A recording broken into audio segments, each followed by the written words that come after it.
오늘 말씀 함께 나눌 때에 돌을 옮겨 놓으라 라는 제목으로 함께 나누도록 하겠습니다. 신약 성경에서 죽은 자가 살아난 기록은 세 군데에 기록이 되어 있습니다. 첫 번째는 예수께서 아이의 손을 잡고 불러 이르시되 아이야 일어나라 하시니 누가복음에 있는 말씀입니다. 가까이 가서 그 관아에 손을 대시니 맨 자들이 서는지라 예수께서 이르시되 청년아 내가 네게 말하노니. 두 번째는 나인성 과부의 아들을 살리실 때 하셨던 말씀입니다.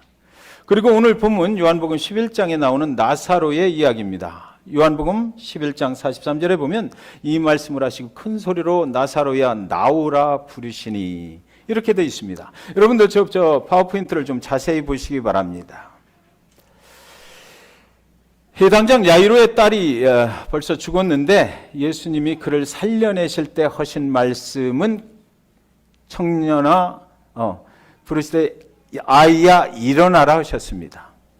그리고 두 번째로 나인성 과부의 아들을 살리실 때 청년아 내가 네게 말하노니 일어나라라고 말씀하셨습니다. 그런데 나사로를 살리실 때 보면 일어나라라고 말하지 않으셨습니다. 나오라라고 부르셨다 이렇게 되어 있습니다.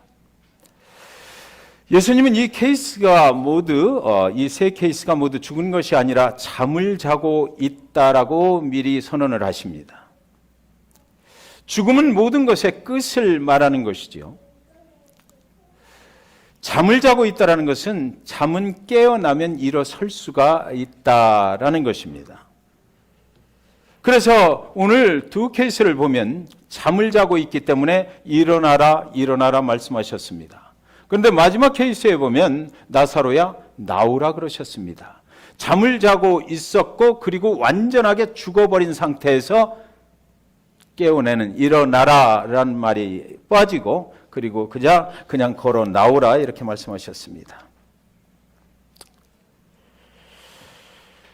만약에 나사로가 그 순간에 잠이 들어 있었더라면 예수님은 분명히 일어나라라고 먼저 말씀을 하셔야만 합니다. 어떻게 일어나지도 않고 잠들어 있는 자가 걸어 나올 수가 있겠습니까? 마르다와 마리아의 사랑하는 동생 나사로가 죽게 되었고 예수님이 사랑하는 그 나사로 형제가 죽을 병에 걸렸습니다. 사람을 얼른 예수님께 보내서 당신의 사랑하는 사람이 죽게 되었다고 말을 했어요. 예수님과 마르다의 가족들은 아주 친한 그런 친분의 관계가 있었던 것 같습니다. 그렇다면 그 소식을 듣자마자 예수님께서는 우리 같으면 빨리 달려가서 나사로가 걸린 그 병을 치료를 해 주셔야만 합니다. 그런데 예수님께서 그때 그 소식을 들으시고 무엇이라고 하시냐면 나사로가 걸린 병은 죽을 병이 아니라 하나님의 영광을 위해서 걸린 병이다 이렇게 말씀을 하시고 이틀을 더 그곳에 유하시게 됩니다. 이틀 후에 이제 나사로에게 가시면서 나사로가 잠들었으니 내가 깨우러 간다라고 말씀을 하셔요. 예수님은 그러니까 무슨 얘기입니까?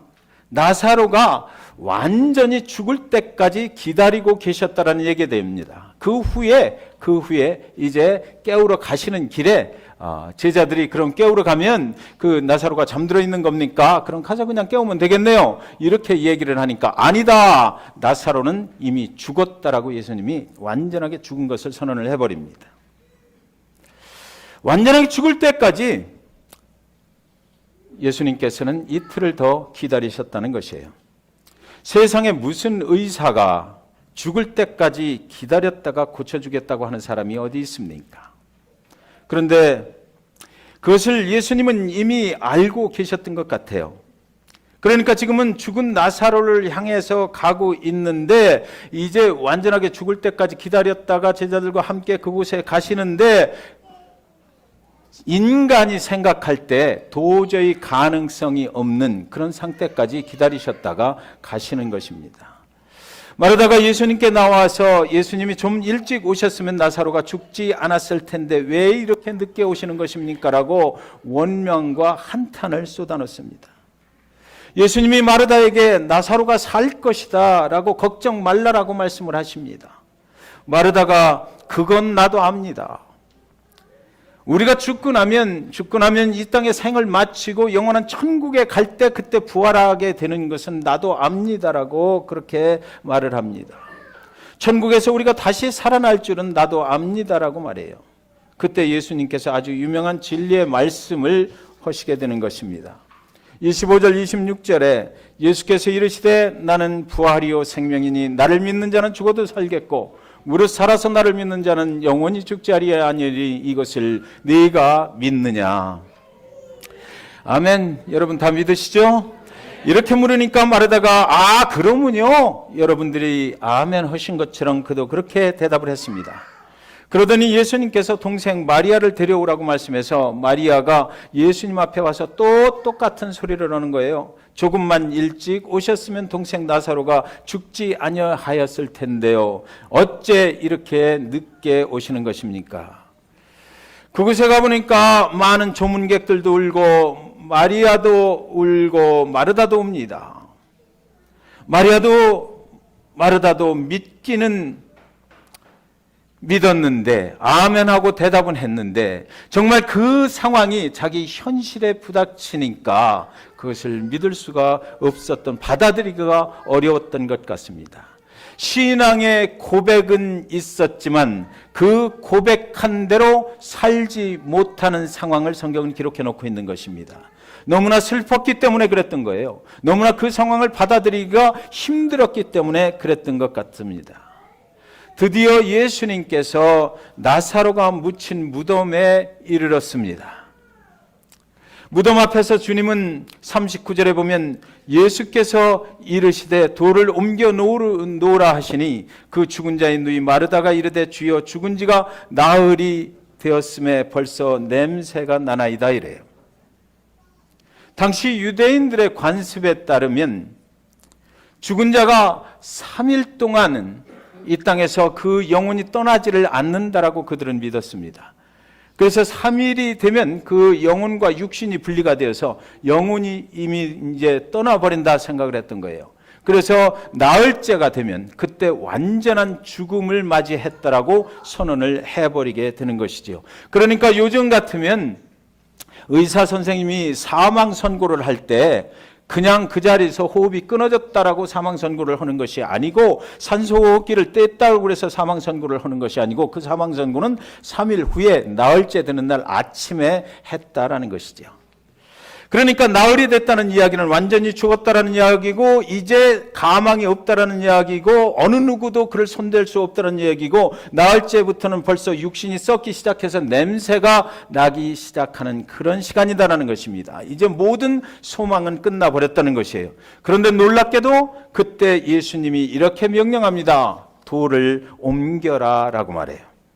죽은 자의 시신을 무덤에 안치하고 돌로 그 문을 막아버리는 순간 그 시신은 세상과는 완전한 이별이 되는 것입니다. 다시는 돌아올 수 없는 길로 가버렸다라는 것이에요. 썩어서 냄새가 이제 나기 시작하는 것입니다. 다시는 이 세상으로 돌아와서 그 가족들을 만날 수가 없는 길로 어디론가 가버렸다는 것이 됩니다. 나사로는 이제 다시는 그 가족들을 만날 수도 없고 이 세상의 어떤 상황도 그는 살아갈 수가 없게 되었던 것입니다.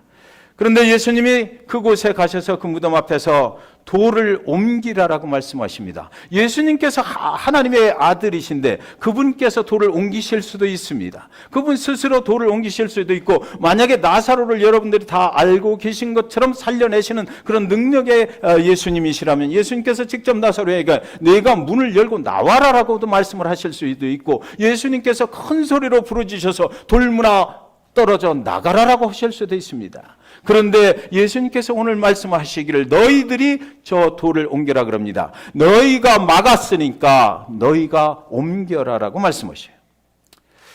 가만히 생각해 보니까 이 돌을 옮기는 데까지 좀 시간이 걸렸지 않을까 생각이 됩니다.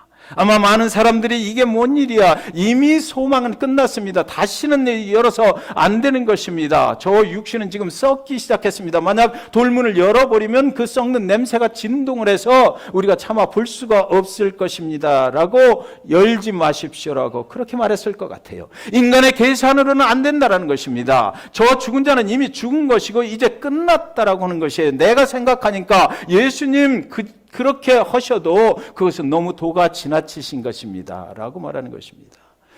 우리식으로 말한다면 무덤에 시신을 묻고 하관식을 다 해서 시신을 묻고 묘분까지 다 쓰고 그리고 비석까지 세우고 집으로 돌아왔는데 벌써 나흘째나 지났는데 썩은 냄새가 진동을 할 텐데 예수라는 사람이 나타나서 무덤을 다시 파라니 이게 무슨 회개망측한 짓입니까? 라는 것이에요. 무덤을 파고 관을 여는 순간 아마 벌레가 벌써 덤벼들어서 그 시신을 잡아먹고 있을지도 모릅니다라는 것이죠. 수많은 사람들이 안 된다라고 했을 것입니다. 마리아가 말하기를 주님 말도 안 되는 소리 하지 마세요. 그러나 주님이 계속해서 요구를 합니다. 너 한 번만 좀 순종을 해볼래? 네가 믿음의 고백을 그렇게 했잖냐. 내 입으로 고백한 그 고백, 신앙의 고백을 지금 이 순간에 내 앞에서 정말 내 삶 속으로 끄집어 들여서 순종을 한 번만 해볼래라고 요구를 하셨던 거예요. 돌문을 옮기라, 돌문을 옮기라, 돌문을 옮기라. 네가 어렵다고 생각되지만 내 계산으로는 안 되지만 그래도 한 번만 나한테 순종을 해보면 어떻겠느냐라고 했습니다. 네가 나를 믿는다면, 한 번만 나를 믿어본다면, 그동안 입술로만 고백했던 그런 거 말고, 그리고 정말 이 상황 속에서 네가 나를 한 번만 믿어본다면 과연 무슨 일이 일어날지를 한번 두고 볼래? 라고 하셨던 것이에요. 그래서 이제 돌문이 열리는 것이에요. 41절에 돌을 옮겨 놓으니 예수께서 눈을 들어 우러러보시고 이르시되 아버지여 내 말을 들으신 것을 감사하나이다. 저는 이 나사로의 죽음 그리고 나사로가 살아나는 이 장면 가운데서 오늘 이 본문이 정말 중요한 본문이라고 생각을 합니다. 먼저 돌을 옮겼어요. 그러니까 돌을 옮기니까 예수님께서 그 돌문이 열리는 순간 가까이 와서 그 안에 무덤에서 어떤 일이 일어나고 있는지를 살펴보셨을 것이고 그 예수님께 도저히 안 됩니다라고 그동안 그렇게 예수님과 실랑이를 했던 조문객들과 마리아와 그 마르다도 다 같이 와서 그렇다면 과연 그 돌문이 열리는 순간에 무슨 일이 그 나사로의 죽은 시체 안에 일어나고 있는가? 정말 썩은 냄새가 진동할까? 아니면 예수님이 말씀하시는 것처럼 무슨 일이 일어날 수 있을까? 많은 사람들이 그 돌문이 열리는 곳에 집중하고 있었을 것입니다. 여기서 돌문이 열릴 때 그 눈을 들어서 우러러보시고 예수께서 이르시되 아버지여 내 말을 들으신 것을 감사하나이다. 이것은 그 다음에 오는 거거든요. 그러니까 돌문을 옮겨놓고 그 내부를 확인하시고 나서 예수님께서 하늘을 우러러 하나님 감사합니다. 내가 예전에 며칠 전에 기도했던 것 그거 응답해 주셔서 감사합니다 하는 거예요. 그러니까 여러분 이틀 동안을 그곳에 오지 아니하시고 그곳에 다른 곳에 계실 때 이 집에 오시기 전에 그곳에서 사랑하는 나사로가 병들었다는 소식을 들으셨을 때 그곳에서 그분이 사랑하는 나사로가 죽었다라고 생각이 들었을 때 그때부터 예수님의 기도는 시작이 됐다는 것이죠. 내가 그곳에 갈 수 없을지라도 아버지 그 영혼을 살려주십시오 라고 기도를 했는데 지금 와서 돌문을 쫙 열고 보니까 정말 하나님께서 그 기도에 응답해 주셨기 때문에 하나님 감사합니다 라고 헬라어 원문에 이것이 과거로 적혀 있습니다. 이미 지난 일에 대해서 감사하는 거예요. 이 부분이 나사로의 죽음에서 가장 중요한 부분입니다. 수족을 배로 동여맨 그 나사로가 거기 누워 있어야 되잖아요. 썩어가고 있어야 되잖아요. 우리의 인간적인 계산이라고 하면 그렇게 되어야만 돼요. 그런데 돌문을 열고 보니까 그가 살아있는 거예요. 그가 마치 오늘 이 순간 문이 열리기를 기다리고 있었다는 듯이 살아있는 것입니다. 예수님은 돌이 옮겨지고 무덤 내부를 그래서 자세히 살펴보시고 내 기도가 하나님께서 응답되었다는 것을 확인하셨어요. 그 옆에 있는 모든 조문객들과 마리아와 마르다도 그것을 확인하는 순간 와! 예수님이 이 현장에 안 계셨고 예수님이 내 동생을 터치를 안 해주셨는데도 불구하고 시간과 공간을 초월해서 역사하시는 하나님의 역사는 역시 일어났구나 하나님께 영광이 되었다라는 것이지요. 아버지여, 내 기도를 들으신 것을 감사하나이다. 이 기도는 감사의 기도, 이미 진행된 일에 대한 것이었어요. 돌문이 열리는 순간 그들이 무엇을 보았어요? 죽은 자가 하나님의 능력으로 살아나는 것을 보았던 것입니다.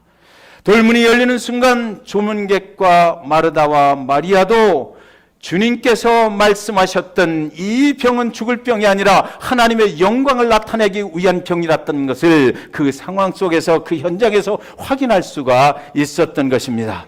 43절 말씀, 이 말씀을 하시고 큰 소리로 나사로야 나오라 부르시니, 그러니까 여러분, 왜 일어나라 하지 않았나? 왜 일어나라 하지 않았나? 왜 나사로에게는 그 무덤에서 걸어 나오라 하셨나? 이 해답이 바로 여기 있는 것입니다. 이제 나사로야 달리다고 일어나라가 아니라 나사로야 걸어 나와라라고 말씀하시는 것이에요.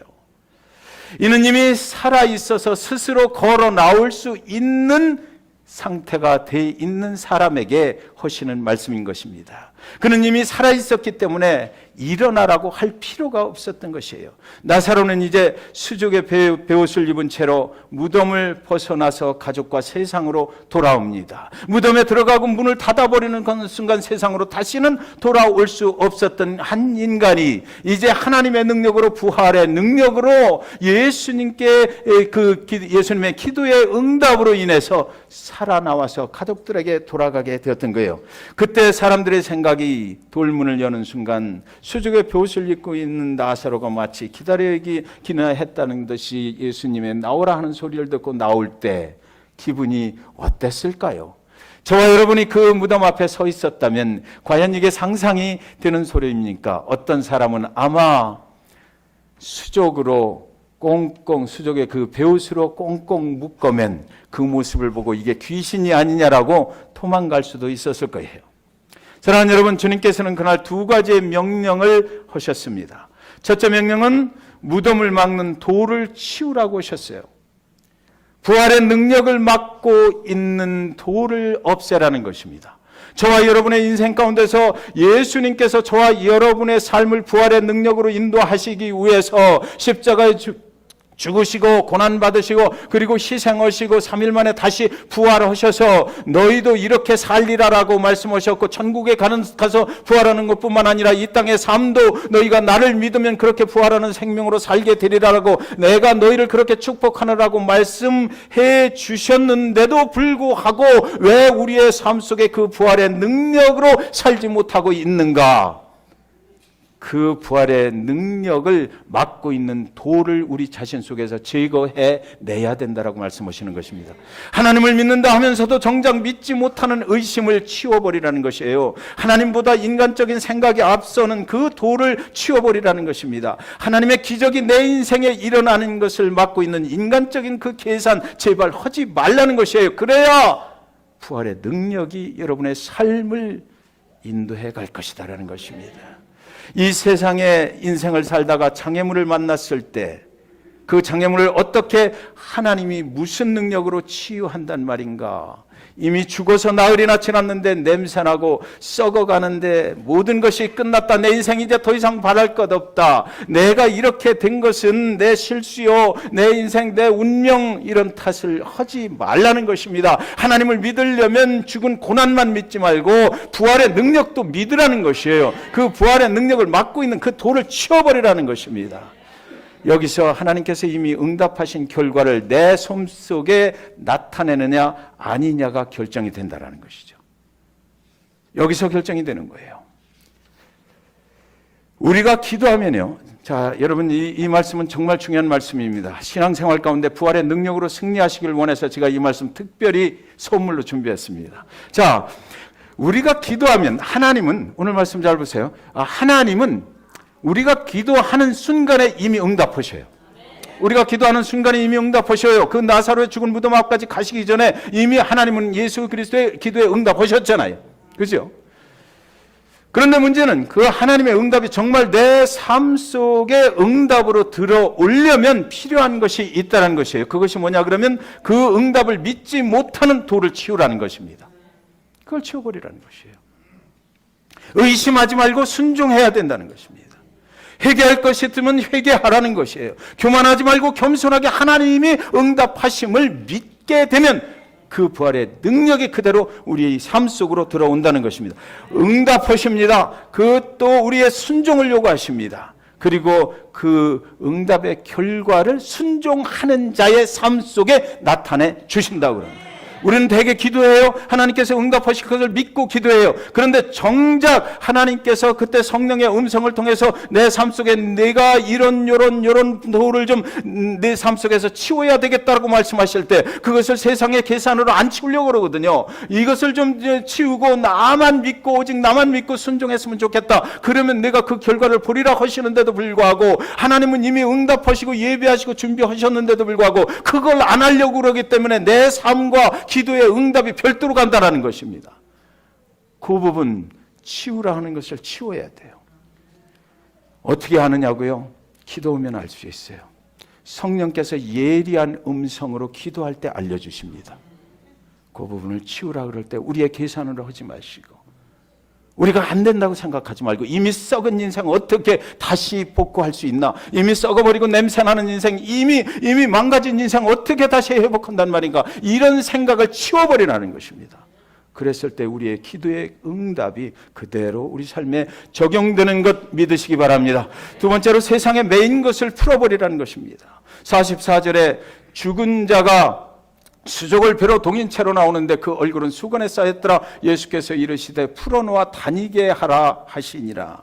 수족의 배로 동인 채로 나사로가 무덤 밖으로 나왔어요. 그러나 그는 무덤에서 나왔지만 아직은 자유가 하나도 없잖아요. 그렇죠? 이렇게 배로 꽁꽁 묶어 맸는데 무슨 자유가 있어요? 배옷으로 꽁꽁 묶여 매 있는 자는 세상에 아무리 부활의 능력으로 나왔다 하더라도 아무리 부활의 능력에 주님을 믿고 주님께서 함께 하신다 하더라도 내 모습 자체가 세상에 매여 있으면 그거 풀어놓지 아니하면 그 부활의 능력을 누리고 살질 못합니다. 사랑하는 여러분, 아무리 부활의 주님을 우리가 믿어도 부활의 능력으로 살지 못하면 무엇하느냐고요. 우리는 구원을 받았지만 아직도 세상의 풍습을 따라 살고 있지는 않습니까? 아직도 세상의 문화대로 살아가려고 하고 있지는 않나요? 구원받은 주님의 백성이지만 아직도 세상이 사랑하는 것을 따라 살고 있지는 않으냐고요. 세상에 매어 살고 있는 그 배옷을 여러분 버리시기 바랍니다. 사랑하는 여러분, 부활의 능력을 입은 자다웠게 세상의 모든 속박을 벗어버리고 예수 그리스도 그 진리 안에서 자유를 누리시기를 주님의 이름으로 축원합니다.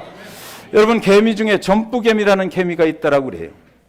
이 개미 집단에서는 여왕개미가 사망을 하면 일개미 중에서 한 마리를 여왕개미로 추대를 한다고 그럽니다. 그러면 이 평범했던 일개미의 몸이요, 추대받는 순간 며칠 동안 여왕개미처럼 커진다고 그래요. 그리고 수명도 10배 이상 늘어난다고 그럽니다. 자신이 이제 일개미가 아니고 여왕개미라는 확신이 그 자신의 유전자 DNA를 바꿔버리기 때문이에요. 내가 믿으면 내가 믿는 대로 되리라라는 것입니다. 저와 여러분은 죄인의 유전자를 가지고 이 땅에 태어났지만 예수를 믿고 예수님의 DNA, 예수님의 유전자로 바뀐 것을 믿으시기 바랍니다. 우리는 죽음을 이기시고 부활하신 예수님의 유전자를 가지고 살아가고 있는 것을 믿으시기 바랍니다. 이번 부활주의를 맞아서 우리가 예수님의 유전자로 살아가지 못하고 있는 그 돌을 다 치워버리십시오. 혹시나 나는 이렇게 오랫동안 기도하는데도 왜 기도의 응답이 없나 답답해 하시는 분 계십니까? 하나님은 이미 여러분의 기도에 응답하셨습니다. 이제 다만 성령의 소리를 들어보십시오. 성령께서 어떤 돌을 치우라고 하시는지 그 성령의 음성을 들으시고 그 성령의 음성에 순종하시면 하나님이 여러분의 기도에 응답하신 그 부활의 능력의 응답의 결과를 여러분의 삶에 경험하면서 체험하면서 누리면서 사시게 되실 것 다 같이 믿으시기 바랍니다. 부활주일 아침에 여러분을 살리시고 다시 부활의 능력으로 여러분의 삶을 인도하시고 축복하시는 예수 그리스도, 그분을 믿으시기 바랍니다. 그분께서 여러분의 삶을 축복해 주실 것입니다. 잠시 기도하겠습니다.